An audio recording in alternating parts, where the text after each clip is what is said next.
এরপর যা ঘটল তা দেখে মানবতার হৃদয় কাঁপিয়ে দিল, চোখ ভিজিয়ে দিল আনন্দে এবং আশায়। প্রিয় বন্ধুরা, চন্দ্রপ্রতাপ ম্যানশনে সেই সকালটাও অন্য সকালগুলোর মতোই শান্ত এবং স্বাভাবিক মনে হয়েছিল। কিন্তু সেই প্রাসাদের বারান্দায় দাঁড়িয়েছিল প্রিয়া দেবী এবং নেহা দেবী, শহরের সবচেয়ে ধনী সম্পত্তির মালকিন শান্তি দেবীর দুই মেয়ে। তাদের জীবন বাইরের জগৎ থেকে সম্পূর্ণ আলাদা ছিল, যেন এক অদৃশ্য দেয়ালে ঘেরা। প্রিয়া বয়সে বড় এবং চিন্তায়ও গভীর। তার কাছে জীবন মানে শুধু আরাম নয়, বরং নিয়ন্ত্রণ এবং বুদ্ধিমত্তা। অন্যদিকে নেহা ছিল ছোট এবং হৃদয়বান। সে প্রতিটি জিনিসে মানুষের সারল্য খুঁজে বেড়াত। দুই বোন একই ছাদের নিচে বড় হয়েছে, কিন্তু তাদের দৃষ্টিভঙ্গি ছিল আকাশ পাতাল আলাদা। আর এই কারণেই তাদের প্রতিটি সিদ্ধান্ত সহজে আসত না, বরং এক অদ্ভুত টানাপড়েনের মধ্যে দিয়ে যেত। কিন্তু সেই সকালে কেউ জানত না যে একটি সাধারণ যানজট তাদের জীবনকে চিরতরে বদলে দেবে। একজন রিকশাওয়ালার সাহসী কাজের মাধ্যমে মানবতার এক অসাধারণ গল্প শুরু করবে, যেখানে টাকা নয়, মানুষই হবে সবচেয়ে বড় শক্তি। আর সেই প্রাসাদের বারান্দায় দাঁড়িয়েছিল প্রিয়া দেবী এবং নেহা দেবী, শহরের সবচেয়ে বড় সম্পত্তি মালকিন শান্তি দেবীর দুই মেয়ে, যাদের জীবন বাইরের দুনিয়া থেকে একেবারেই আলাদা ছিল। প্রিয়া বয়সে বড় ছিল এবং চিন্তাভাবনাতেও। তার কাছে জীবনের মানে শুধু আরাম ছিল না, বরং নিয়ন্ত্রণ এবং বুদ্ধিমত্তা ছিল। অন্যদিকে নেহা ছিল কিছুটা ছোট। সে মন দিয়ে বেশি ভাবত এবং প্রতিটি জিনিসে মানুষকে খোঁজার চেষ্টা করত। দুই বোনের বড় হওয়া একই ছাদের নিচে হলেও দৃষ্টিভঙ্গি ছিল আলাদা। আর হয়তো এই কারণেই সামনে নেওয়া প্রতিটি সিদ্ধান্ত সহজ ছিল না। সেদিন দুই বোনকে কলেজের জন্য বের হতে হয়েছিল, সেই বিজয়নগর কলেজ, যেখানে শহরের বাছাই করা পরিবারের সন্তানরা পড়ত। ড্রাইভার গাড়ি বের করেছিল, গেট খুলল এবং গাড়ি প্রাসাদ থেকে বেরিয়ে পড়ল। সবসময়ের মতো সবকিছু নির্ধারিত ছিল, রাস্তা, সময় এবং গন্তব্য। কিন্তু শহর কখনোই কারো পরিকল্পনা অনুযায়ী চলত না। শহর কেন্দ্র রোডে পৌঁছতেই হঠাৎ গাড়ি থেমে গেল। সামনে গাড়ির লম্বা লাইন লেগে গিয়েছিল। হর্ন বাজছিল এবং মানুষ দাঁড়িয়ে একে অপরের দিকে তাকাচ্ছিল। ড্রাইভার নিচে নামল, ফোন করল এবং ফিরে এসে বলল যে আজ রাস্তা খুলতে সময় লাগবে। নেহা জানলা দিয়ে বাইরে উকি দিল এবং দেখল রাস্তার দুপাশে মানুষ দাঁড়িয়ে আছে। কেউ এগিয়ে যাওয়ার চেষ্টা করছে না, সবাই শুধু অপেক্ষা করছে যে অন্য কেউ কিছু করুক। প্রিয়া ঘড়ির দিকে তাকালো। তার মুখে বিরক্তি স্পষ্ট ছিল, কারণ সে সেই দুনিয়া থেকে এসেছে যেখানে দেরি হওয়া মানে দুর্বলতা। মিনিট পার হয়ে যাচ্ছিল, কিন্তু পরিস্থিতির কোনো পরিবর্তন হচ্ছিল না। তখনই নেহা দেখল কিছুটা দূরে একটি রিকশা দাঁড়িয়ে আছে এবং তার চালক কোনো তাড়াহুড়ো ছাড়াই নিচে নেমেছে। সে এদিক ওদিক তাকাচ্ছিল, যেন পরিস্থিতি বোঝার চেষ্টা করছে। তারপর সে ধীরে ধীরে মানুষের সাথে কথা বলতে শুরু করল। প্রিয়াও সেদিকে লক্ষ্য করল। সে আশা করেছিল যে এটিও বাকিদের মতো কিছু বলে পিছিয়ে যাবে, কিন্তু তা হলো না। সেই ছেলেটি রিকশাগুলোকে এদিক ওদিক করাতে লাগল, একটি বাইককে এগিয়ে দিল, নিজের রিকশাটি আড়াআড়িভাবে লাগিয়ে রাস্তা পরিষ্কার করল এবং কয়েক মিনিটের মধ্যেই জট খুলতে শুরু করল। গাড়ির সামনের রাস্তা পরিষ্কার হলো। ড্রাইভার স্বস্তির নিঃশ্বাস ফেলল। কিন্তু প্রিয়া এবং নেহার নজর সেই রিকশাওয়ালার উপর আটকে ছিল। সে কোনো পুরস্কার বা ধন্যবাদের আশা করছিল না, শুধু নিজের রিকশা নিয়ে এগিয়ে যাচ্ছিল, যেন সে বিশেষ কিছুই করেনি। থামো! প্রিয়া জানলার কাঁচ নামিয়ে আওয়াজ দিল। রিকশাওয়ালা থামল। কাছ থেকে দেখলে তার বয়স 25-এর কম মনে হচ্ছিল। চেহারা সাধারণ ছিল, কিন্তু চোখে আত্মবিশ্বাস পরিষ্কার দেখা যাচ্ছিল। নাম কি? প্রিয়া জিজ্ঞেস করল। রাহুল, সে সোজাসুজি উত্তর দিল। ড্রাইভার টাকা দিতে চেয়েছিল, কিন্তু রাহুল তা মানা করে দিল এবং শুধু এটুকুই বলল যে রাস্তা ঠিক করা তার কাজ ছিল। এরপর সে চলে গেল। গাড়ি এগিয়ে গেল, কিন্তু ভেতরে কিছু একটা থেমে গেল। নেহা নিচু স্বরে বলল যে এই ছেলেটি আলাদা ছিল, এবং প্রিয়া কোনো উত্তর না দিয়ে সামনে তাকিয়ে থাকল। কিন্তু তার মনেও একই কথা ঘুরছিল। কলেজে পৌঁছানো পর্যন্ত সেই মুখটি মাথা থেকে বেরোচ্ছিল না। সন্ধ্যায় যখন দুই বোন ফিরে এলো, চন্দ্রপ্রতাপ ম্যানশন আবার তার নিয়মে ফিরে গেছে। কিন্তু প্রিয়ার মাথায় একটি প্রশ্ন আটকে ছিল, যে যদি কারো কাছে বুদ্ধি, সাহস আর সততা থাকে, তবে তার মর্যাদা এত ছোট কেন দেখায়? কিছুদিন পর প্রাসাদের একটি জমি সংক্রান্ত কাজে জটিলতা তৈরি হলো। পুরনো রাস্তা এবং কাগজপত্র নিয়ে কর্মীরা চিন্তিত ছিল। তখনই কেউ বলল যে আশেপাশের এলাকা সম্পর্কে জানে এমন একজন রিকশাওয়ালা সাহায্য করতে পারে। প্রিয়া যখন নিচে তাকালো, দেখল সেই একই মুখ সামনে দাঁড়িয়ে, রাহুল। এবার কথাবার্তা দীর্ঘ হল। রাহুল কোনো ভয় ছাড়াই প্রতিটি প্রশ্নের উত্তর দিল। সে রাস্তার ইতিহাস বলল, পরিবর্তনগুলো বোঝালো এবং এমন সব কথা বলল যা শুধু বই থেকে নয় বরং জীবন থেকে আসে। নেহা তাকে মনোযোগ দিয়ে শুনছিল এবং প্রথমবার সে কোনো রিকশাওয়ালাকে অন্য নজরে দেখল। প্রিয়া হঠাৎ জিজ্ঞেস করল যে সে কি পড়াশোনা করেছে। রাহুল কিছু মুহূর্ত চুপ থাকল, তারপর বলল যে পড়া তার কাছে সবসময় সহজ লাগত, কিন্তু পরিস্থিতির কারণে পড়াশোনা আর এগোয়নি। তার কথায় কোনো অভিযোগ ছিল না, শুধু সত্য ছিল। সেই মুহূর্তেই প্রিয়া এবং নেহা বুঝে গেল যে এই গল্প এখানেই শেষ হবে না, কারণ এটি শুধু একজন রিকশাওয়ালার কথা ছিল না, এটি সেই মানুষের কথা ছিল যাকে এখনো পর্যন্ত কেউ সুযোগ দেয়নি। আর এখান থেকেই কোটিপতি মালকিনের দুই মেয়ের জীবন এমন এক পথে মোড় নিল যেখানে টাকা সবচেয়ে বড় শক্তি ছিল না, বরং মানবতাই হয়ে উঠল সবচেয়ে বড় সিদ্ধান্ত। সেই রাতে চন্দ্রপ্রতাপ ম্যানশনের দেওয়ালের ভেতরে সবকিছু আগের মতোই ছিল, সেই নিস্তব্ধতা, সেই আরাম, সেই জেল্লা। কিন্তু প্রিয়া এবং নেহার ভেতরে কিছু একটা বদলে গিয়েছিল। দুজনেই নিজ নিজ ঘরে ছিল, কিন্তু কারোরই ঘুম আসছিল না। বারবার সেই মুখের ছবি সামনে আসছিল, সেই রিকশাওয়ালা, সেই শান্ত কণ্ঠস্বর এবং সেই উত্তর যাতে কোনো নালিশ ছিল না, ছিল শুধু একটি অপূর্ণ সত্য। সকালে নাস্তার টেবিলে শান্তিদেবী সংবাদপত্র পড়ছিলেন। সবসময়ের মতো শহরের বড় খবর, জমির চুক্তি এবং নামী মানুষদের কথা। কিন্তু মেয়েদের নজর সংবাদপত্রের চেয়ে বাইরের দুনিয়ায় আটকে ছিল। প্রিয়া প্রথমবার অনুভব করল যে শহরকে সে সবসময় ওপর থেকে দেখে এসেছে, তার নিচেও একটি সম্পূর্ণ জীবন চলে। কলেজে যাওয়ার সময় প্রিয়া ড্রাইভারকে সেই রাস্তাটি নিতে বলল যেখানে যানজট হয়েছিল। নেহা কিছু জিজ্ঞেস করেনি, কিন্তু বুঝে গিয়েছিল যে বোন কি খুঁজছে। গাড়ি ধীরে ধীরে বিহারীপুর চৌরাস্তার দিকে এগিয়ে গেল এবং সেখানে পৌঁছতেই সেই প্রতিদিনের দৃশ্য সামনে এলো। রিকশার সারি, কোলাহল, আর তাদেরই মাঝে রাহুল সিং রিকশা পরিষ্কার করছিল, চাকা পরীক্ষা করছিল এবং তারপর যাত্রীর দিকে এগিয়ে যাচ্ছিল, যেন তার আন্দাজও নেই যে কেউ তাকে খুঁজতে সেখানে আসবে। প্রিয়া গাড়ি থামালো এবং নিচে নেমে এলো। নেহাও তার সাথে ছিল। রাহুল তাদের দেখল এবং এক মুহূর্তের জন্য থামল। হয়তো চিনতে পেরেছিল, হয়তো না, কিন্তু তার চেহারায় কোনো কৃত্রিমতা আসেনি। কালকের জন্য ধন্যবাদ, প্রিয়া সরাসরি বলল। রাহুল হালকা হাসির সাথে উত্তর দিল যে ধন্যবাদের কোনো প্রয়োজন ছিল না, রাস্তা সবার হয়।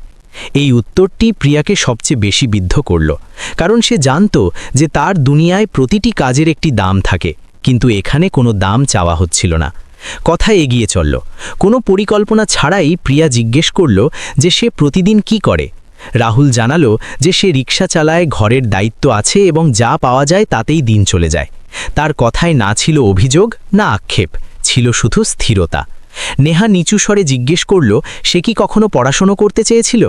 রাহুল কিছুক্ষণ চুপ থেকে বলল যে চেয়েছিল তো খুব, কারণ পড়া তার সবসময় মাথায় ঢুকত। অঙ্ক সমাধান করা তার ভালো লাগত এবং বইয়ের মাঝে সে পথ খুঁজে পেত। কিন্তু পরিস্থিতি এমন হলো যে পড়া মাঝপথেই থেমে গেল এবং জীবন তাকে রাস্তায় নিয়ে এলো। তার কণ্ঠে দুঃখ ছিল না, কিন্তু প্রিয়া অনুভব করল যে দুঃখ না পাওয়ার অভ্যেস করে ফেলা হয়েছে। কলেজে পৌঁছানো পর্যন্ত দুই বোনের মনে একই কথা ঘুরছিল যে এই ছেলেটি যদি সত্যিই মেধাবী হয় তবে তাকে সেখানেই ফেলে রাখা ঠিক হবে, নাকি তার জন্য কিছু করা যেতে পারে। সেদিন ক্লাসে প্রিয়ার মন বসছিল না। প্রফেসরের কথা কানে আসছিল, কিন্তু মাথায় রাহুলের কথাগুলোই বাজছিল। নেহাও চুপ ছিল, যেন কোনো বড় প্রশ্ন মনে গেঁথে গেছে। সন্ধ্যায় যখন দুজনে ফিরল, প্রিয়া সরাসরি লাইব্রেরিতে চলে গেল।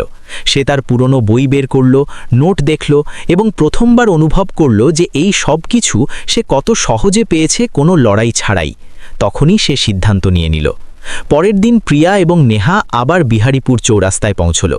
এবার কোনো কারণ ছাড়াই নয়, বরং একটি চিন্তা নিয়ে।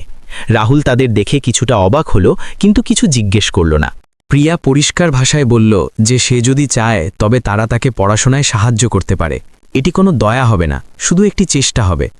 রাহুল প্রথমে মানা করে দিল। সে বলল যে সে নিজের কাজে খুশি এবং কারো দয়া তার প্রয়োজন নেই। কিন্তু প্রিয়া সেই একই কথা বারবার বলল যা তার মনে প্রথমে এসেছিল। এটি দয়া হবে না, এটি তার যোগ্যতার উপর ভরসা হবে। নেহাও বলল সে শুধু চায় রাহুল নিজেকে একবার যাচাই করুক।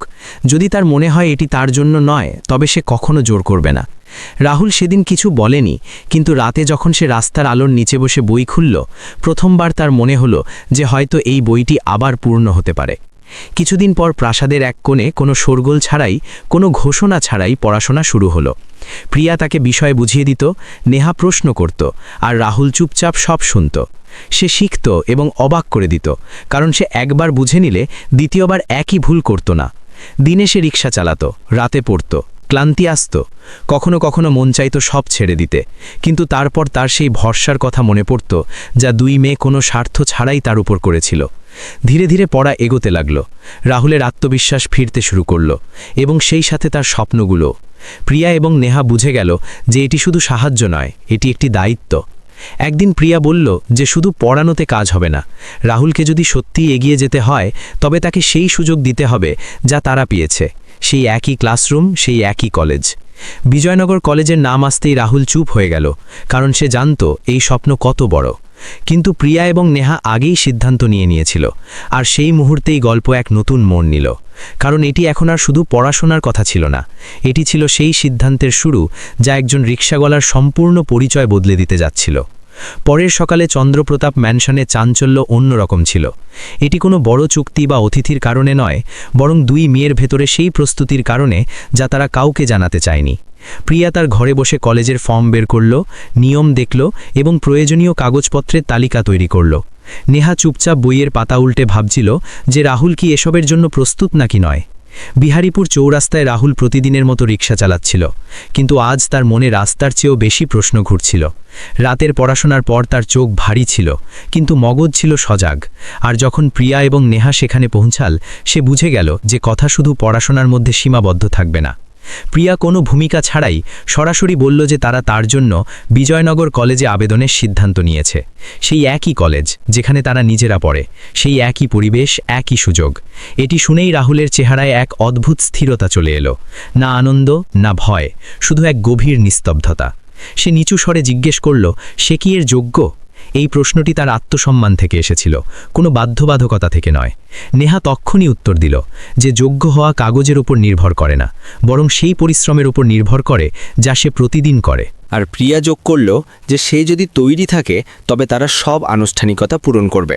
কিছুদিনের মধ্যে প্রক্রিয়া শুরু হলো, ফর্ম জমা দেয়া হলো, ইন্টারভিউয়ের প্রস্তুতি চলল, এবং রাহুল প্রথমবার অনুভব করল যে এই পথটি রিক্সার মতো সোজা নয়। এখানে প্রতিটি মোড়ে প্রশ্ন আছে, প্রতিটি পদক্ষেপে পরীক্ষা, এবং প্রতিটি মুখে বিচার করা দৃষ্টি। কিন্তু সে পিছিয়ে গেল না, কারণ এখন এটি শুধু তার স্বপ্ন ছিল না, এটি ছিল সেই দুই ভরসার মর্যাদাও যারা তার পাশে দাঁড়িয়েছিল। ইন্টারভিউয়ের দিন রাহুল সেই সাধারণ পোশাকে পড়েছিল, কোনো লোক দেখানো কিছু নেই, কিন্তু তার কথাগুলো পরিষ্কার ছিল, উত্তর ছিল সোজা, এবং চিন্তা ছিল গভীর। প্রফেসর সিং তার দিকে তাকিয়ে একবার নয় বারবার প্রশ্ন করলেন, এবং প্রতিবার রাহুল না ঘাবড়ে উত্তর দিল, কারণ তার মনে হচ্ছিল প্রশ্নগুলো তাকে ভয় দেখানোর জন্য নয়, বরং বোঝার জন্য করা হচ্ছে। বিজয়নগর কলেজের প্রথম দিন রাহুলের জন্য অন্য কোনো দুনিয়ায় পা রাখার মতো ছিল। বড় গেট, বিশাল অট্টালিকা, দ্রুতগামী জীবন, এবং এমন সব ছাত্র যাদের জন্য এসব সাধারণ ব্যাপার। কিন্তু রাহুলের কাছে প্রতিটি দৃশ্য ছিল নতুন। সে কিছুটা পেছনে চলত, কিছুটা চুপ থাকত, কিন্তু যখন ক্লাস শুরু হতো তখন তার চোখ সেই দীপ্তি ফিরে পেত যা বইয়ের পাতায় দেখা যেত। প্রিয়া এবং নেহা শুরুতে তাকে আলাদা চোখে দেখেনি। তারা প্রথমে শিক্ষক হলো, তারপর বন্ধু, এবং ধীরে ধীরে সমমর্যাদার জায়গা তৈরি করল। রাহুল দিনে রিক্সা চালাতো, দুপুরে ক্লাস করত, এবং রাতে পড়াশোনা করত। অনেক সময় ক্লান্তি চেপে ধরত, কিন্তু তারপর তার সেই দিনের কথা মনে পড়ত যখন জ্যামের মাঝে সে না ভেবেই পথ বের করেছিল। সে অনুভব করল যে কঠিন পরিস্থিতিতে থেমে যাওয়া তার স্বভাব নয়। কলেজে কানাঘুষো শুরু হলো, প্রশ্ন উঠল, কিছু দৃষ্টি ছিল বাঁকা, কিছু হাসি ছিল কৃত্রিম, কিন্তু রাহুল কাউকে উত্তর দেয়নি। সে তার কাজের মাধ্যমে উত্তর দেওয়া বেছে নিল। অ্যাসাইনমেন্ট ঠিক সময় জমা দিল, উত্তরগুলো সঠিক ছিল, এবং প্রফেসর সিং একদিন ক্লাসের সামনে বললেন যে যোগ্যতা কোনো পরিচয়ের মুখাপেক্ষী নয়। সেই মুহূর্তে প্রিয়া এবং নেহা দুজনেই বুঝে গেল যে এই পথটি সঠিক। একদিন কলেজের একটি প্রজেক্টে শহরের এক বড় জমি সংক্রান্ত বিষয় সামনে এলো, যা বেশিরভাগ ছাত্র শুধু কাগজে দেখছিল, কিন্তু রাহুল সরাসরি জমিতে গিয়ে পরিস্থিতি বুঝল। সে রাস্তা দেখল, সীমানা বুঝল, এবং এমন সমাধান দিল যা কোনো বইতে লেখা ছিল না, আর সেই সমাধানই পরে কাজে এলো। সেই সন্ধ্যায় প্রিয়া প্রথমবার রাহুলকে শুধু একজন ছাত্র হিসাবে নয়, বরং একজন সমপর্যায়ের মানুষ হিসাবে দেখল, এবং নেহা অনুভব করল যে শ্রদ্ধা যখন ধীরে ধীরে ভালোবাসায় বদলায় তখন তাতে কোনো তাড়াহুড়ো থাকে না। দিন কাটতে থাকল, রাহুলের দুনিয়া বদলাতে থাকল, কিন্তু তার স্বভাব বদলালো না। সে তেমনই থাকলো যেমন আগে ছিল, শুধু এখন তার চলায় কোনো ভয় ছিল না, এবং কণ্ঠে ছিল ভরসা। গল্প এখানে আবার গতি পায়, কারণ কলেজের দেওয়ালের ভেতরে যা তৈরি হচ্ছিল তা শুধু একজন ছাত্র ছিল না, বরং এমন একজন মানুষ ছিল যে ভবিষ্যতে অনেক জীবনের পথ বদলে দিতে যাচ্ছিল। আর এটিই ছিল সেই মোড় যেখানে পরিষ্কার হয়ে গেল যে আগামী দিনের সিদ্ধান্তগুলো শুধু রাহুলের হবে না, বরং সেই দুই মেয়েরও হবে যারা প্রথমবার নিজেদের নামের চেয়ে বেশি কোনো মানুষের উপর ভরসা করেছিল। বিজয়নগর কলেজের দেওয়ালের ভেতর রাহুল এখন আর অচেনা ছিল না। মানুষ তার নাম জানত, তার কথা শোনা শুরু হয়েছিল এবং তার যোগ্যতা নিয়ে প্রশ্ন করা কমে এসেছিল।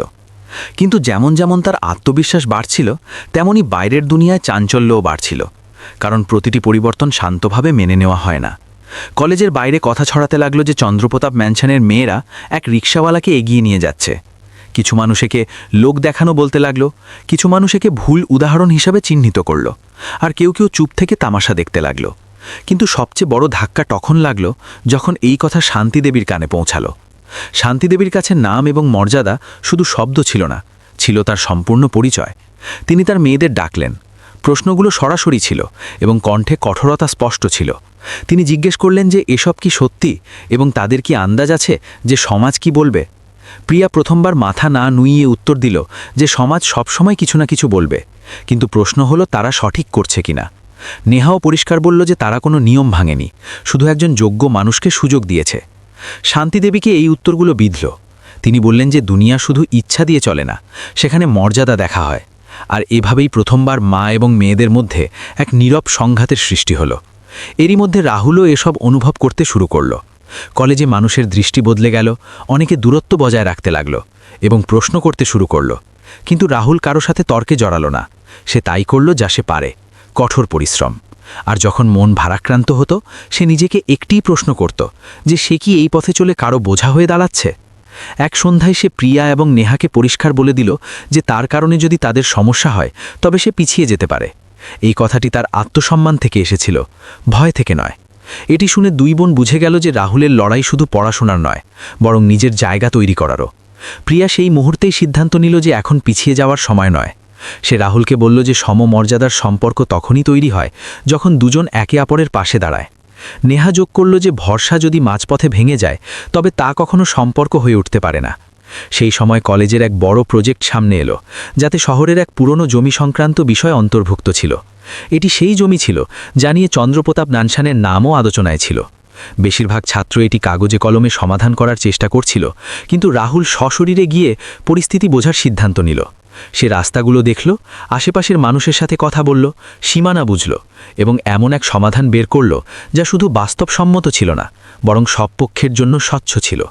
যখন এই সমাধান প্রফেসর সিংহের সামনে রাখা হলো, তিনি প্রথমবার প্রাণ খুলে তার প্রশংসা করলেন। এটিই ছিল সেই মুহূর্ত যখন শান্তিদেবীর সামনে রাহুলের নাম এক অন্য রূপে এলো। এখন সে শুধু একজন রিকশাওয়ালা ছিল না, বরং এক তুখোর মগজ ছিল যে তাদের কাজের সঠিক দিশা দিয়েছিল। তবুও বিরোধিতা পুরোপুরি শেষ হয়নি। সম্পর্কের ওপর প্রশ্ন উঠতেই থাকল।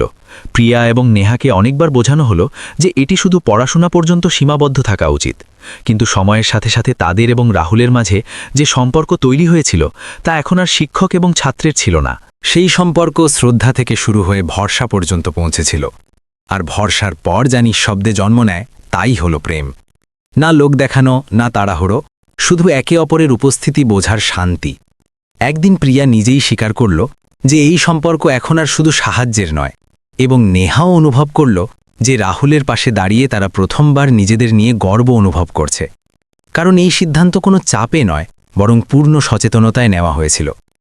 বিয়ের কথা যখন প্রথমবার সামনে এলো, বাড়িতে যেন তুফান বয়ে গেল। শান্তিদেবী এটি পরিষ্কার মানা করে দিলেন, সমাজের কথা তুললেন, ভবিষ্যতের ভয় দেখালেন এবং বংশের দোহাই দিলেন। কিন্তু মেয়েরা এবার শান্ত ছিল, কারণ তাদের সিদ্ধান্ত ভয় থেকে নয়, বরং বুঝ থেকে এসেছিল। রাহুলও পরিষ্কার বলল যে সে কারো বোঝা হতে চায় না, এবং এই সম্পর্ক যদি শুধু সংঘাত বয়ে আনে তবে সে সরে দাঁড়াবে। কিন্তু প্রিয়া এবং নেহা একসাথে বলল যে এই লড়াই তিনজনের নয়, বরং চিন্তাধারার। আর যদি তারা আজ না দাঁড়ায় তবে কখনো দাঁড়াতে পারবে না। সময় বয়ে গেল, বিতর্ক কমে এলো, শব্দগুলো ক্লান্ত হলো এবং নীরবতা গভীর হতে লাগল। আর সেই নীরবতার মাঝে শান্তিদেবী প্রথমবার নিজের সিদ্ধান্তের ওপর প্রশ্ন তুললেন। তিনি দেখলেন যে রাহুলের কারণে তার মেয়েরা দুর্বল হয়নি, বরং আরও শক্তিশালী হয়েছে। এখনও গন্তব্য ঠিক হয়নি, কিন্তু পথ পরিষ্কার হতে শুরু করেছে। কারণ এই গল্প এখন আর শুধু এক রিকশাওয়ালা এবং দুই মেয়ের ছিল না, এটি সেই চিন্তার গল্প হয়ে দাঁড়িয়েছে যা সমাজের তৈরি করা গণ্ডিকে চ্যালেঞ্জ করে। আর এখান থেকেই গল্প তার শেষ মোড়ের দিকে এগিয়ে যেতে লাগল, যেখানে সিদ্ধান্ত শুধু সম্পর্কের হবে না, বরং সারা জীবনের দিশা ঠিক করবে। চন্দ্রপ্রতাপ ম্যানশনের ভেতরে সেদিন কোনো চিৎকার ছিল না, কোনো বিতর্ক ছিল না, ছিল শুধু এক অদ্ভুত স্তব্ধতা, যেন সবাই জানত যে এখন শব্দের চেয়ে সময়ে কথা বলবে। শান্তিদেবী জানলার পাশে দাঁড়িয়ে বাইরে দেখছিলেন, এবং প্রথমবার তার উপলব্ধি হচ্ছিল যে উচ্চতায় তিনি দাঁড়িয়ে আছেন সেখান থেকে নিচে তাকানোও জরুরি। প্রিয়া এবং নেহা সামনে বসেছিল, দুজনেই শান্ত ছিল, না জেদ না চোখের জল, শুধু এক স্বচ্ছ দৃষ্টি যা শান্তিদেবীকে ভাবতে বাধ্য করল, কারণ তিনি তার মেয়েদের কখনো এত স্থির দেখেননি। এই স্থিরতা ভয়ের ছিল না, বরং সংকল্পের ছিল। রাহুলকেও ডাকা হলো, সে বরাবরের মতো সাধারণ পোশাকে এলো।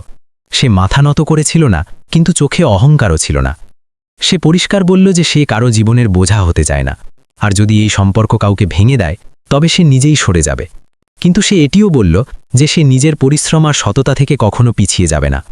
শান্তিদেবী প্রথমবার তাকে নিবিড়ভাবে দেখলেন, একজন রিকশাওয়ালা হিসেবে নয়, একজন ছাত্র হিসেবেও নয়, বরং একজন মানুষ হিসেবে। তিনি অনুভব করলেন যে এগুলি সেই গুণ যার ওপর ভিত্তি করে তিনি তার সারা জীবন গড়ে তুলেছেন। তফাৎ শুধু এটুকুই যে এই ছেলেটি তার পথে কোনো সাহায্য ছাড়াই চলেছে। সিদ্ধান্ত সেদিনই হয়নি, কিন্তু সংঘাত সেখানেই শেষ হয়ে গেল। কারণ যখন বিতর্ক ক্লান্ত হয়ে যায় তখন সত্য ধীরে ধীরে নিজের জায়গা করে নেয়। কয়েক সপ্তাহ পর শান্তিদেবী শুধু এটুকু বললেন যে যদি এই সম্পর্ক রাখতে হয় তবে পূর্ণ মর্যাদার সাথেই রাখা হবে। বিয়ে খুব সাদামাটাভাবে রাখা হলো, না লোক দেখানোর জন্য, না সমাজকে জবাব দেওয়ার জন্য, বরং এই কারণে যে তিনজনই তাই বেছে নিয়েছিল যা তাদের কাছে সঠিক মনে হয়েছিল। দেবী বিবাহ হলে সেদিন কানায় কানায় পূর্ণ ছিল, কিন্তু ভিড়ের চেয়ে বেশি ছিল এক নীরব বিস্ময়, কারণ মানুষ প্রথমবার দেখছিল যে নাম এবং মর্যাদার মাঝে মানুষকে বেছে নেওয়া হয়েছে। রাহুল রিকশাটি সেদিন সকালেই নিজে চালিয়ে একপাশে রেখে দিল, যেন সে তার পুরনো জীবনকে সালাম জানাচ্ছে। আর তারপর সেই হাত যা হ্যান্ডেল ধরত এখন দায়িত্ব নেওয়ার জন্য প্রস্তুত ছিল।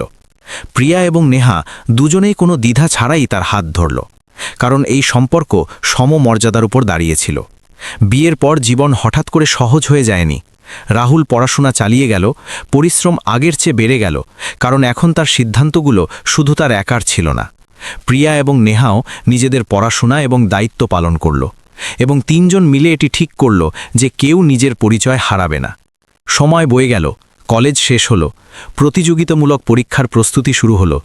রাত আবার ছোট হতে লাগল, বই আবার ভারী হতে লাগল, আর রাহুলকে আবার সেই রাস্তার আলোর নিচে বসে থাকতে দেখা গেল। তফাৎ শুধু এটুকুই যে এখন সে একা ছিল না, ভরসা তার সাথে ছিল। কয়েক বছর পর শহরে এক বিশাল অনুষ্ঠানের আয়োজন করা হলো। রাজ্য প্রশাসনিক ভবনে অফিসারদের ভিড়, বড় বড় নাম, বড় বড় কথা, আর সেই পুরনো পরিবেশ যেখানে সিদ্ধান্ত উঁচু চেয়ারে বসে নেওয়া হয়। প্রিয়া এবং নেহাও সেখানে পৌঁছালো। সময় তাদের আরও বিকশিত করেছিল, কিন্তু তাদের চোখে সেই একই সারল্য ছিল। তখনই মঞ্চ থেকে একটি নাম ঘোষণা করা হলো, রাহুল সিং। হলে চাঞ্চল্য তৈরি হলো, এবং যখন সে সামনে এলো কিছু মুহূর্তের জন্য সময় যেন থেমে গেল। সেই মুখ, সেই শান্ত দৃষ্টি, সেই আত্মবিশ্বাস। শুধু পোশাক বদলে গেছে আর দায়িত্ব বেড়ে গেছে। সে এখন এক বড় অফিসার, কিন্তু তার চলায় কোনো আভিজাত্যের ভান ছিল না। অনুষ্ঠানের সময় একজন সাধারণ মানুষের ফাইল সামনে এলো। বিষয়টি ছিল জটিল এবং অনেকে তা এড়িয়ে যেতে চাইছিলেন। রাহুল ফাইলটি পড়ল, প্রশ্ন করল, এবং কিছুক্ষণের মধ্যেই এমন এক সিদ্ধান্ত নিল যাতে সেই লোকটির সমস্যার সমাধান হয়ে গেল। কোনো ভাষণ নয়, কোনো লোক দেখানো কিছু নয়, শুধু সরাসরি কাজ। প্রিয়া এবং নেহা পেছনে বসে এসব দেখছিল। তাদের চোখ ভরে এলো, কারণ তাদের সেই দিনের কথা মনে পড়ছিল যখন এক জ্যামের মাঝে এক রিকশাওয়ালা না জিজ্ঞেস করেই পথ তৈরি করেছিল। আর আজ সেই মানুষটি অন্যের পথ তৈরি করছে। অনুষ্ঠান শেষ হওয়ার পর রাহুল তাদের কাছে এলো। সে হালকা হাসির সাথে বলল যে রিকশা সে কখনো ছাড়েনি, শুধু এখন সে জীবনকে এক বড় মোড়ে চালাচ্ছে। সেই মুহূর্তে সেখানে দাঁড়িয়ে থাকা অনেক মানুষই চুপ হয়ে গিয়েছিল, কারণ তারা বুঝতে পারছিল যে মানুষের আসল পরিচয় তার শুরু থেকে নয়, বরং তার লক্ষ্য, কঠোর পরিশ্রম এবং চিন্তাভাবনা থেকে তৈরি হয়। কারণ সুযোগ যদি সঠিক হাতে দেওয়া হয় তবে তা শুধু একটি জীবন বদলে দেয় না, বরং অনেক চিন্তাধারার সামনে আয়না তুলে ধরে। আর মানবতা তখন সবচেয়ে বেশি উজ্জ্বল হয় যখন সে লোক দেখানো বা শোরগোল ছাড়া চুপচাপ নিজের কাজ করে যায়। এখন প্রশ্ন আপনার কাছে, আপনার সামনেও যদি রাহুলের মতো কোনো মানুষ থাকে যার যোগ্যতা আছে কিন্তু অনুকূল পরিস্থিতি নেই, তবে আপনিও কি সমাজের চিন্তার ঊর্ধ্বে উঠে তার পাশে দাঁড়াবেন, নাকি এটি আমাদের দায়িত্ব নয় ভেবে এড়িয়ে যাবেন? যদি এই গল্প আপনার মন ছুঁয়ে যায়, যদি কোথাও না কোথাও আপনি নিজেকে বা আপনার আশেপাশে কোনো রাহুলকে অনুভব করেন, তবে এই গল্পটিকে এগিয়ে নিয়ে যান। এটি শেয়ার করুন, আপনার মতামত কমেন্টে লিখুন এবং জানান আপনি কোন ধরনের মানবতার উপর বিশ্বাস রাখেন। কারণ হয়তো আপনার একটি চিন্তা কারো পুরো জীবন বদলে দিতে পারে। ভিডিওটি ভালো লাগলে লাইক করতে ভুলবেন না এবং এমন মন ছুঁয়ে যাওয়া গল্পের জন্য আমাদের চ্যানেল সাবস্ক্রাইব করুন। কারণ এখানে গল্প শুধু দেখানো হয় না, এখানে গল্প অনুভব করানো হয়, শোনানো হয়। আবার দেখা হবে এক নতুন গল্প আর এক নতুন অনুভূতির সাথে। ততক্ষণ নিজের এবং নিজের আপনজনদের খেয়াল রাখুন। জয় হিন্দ।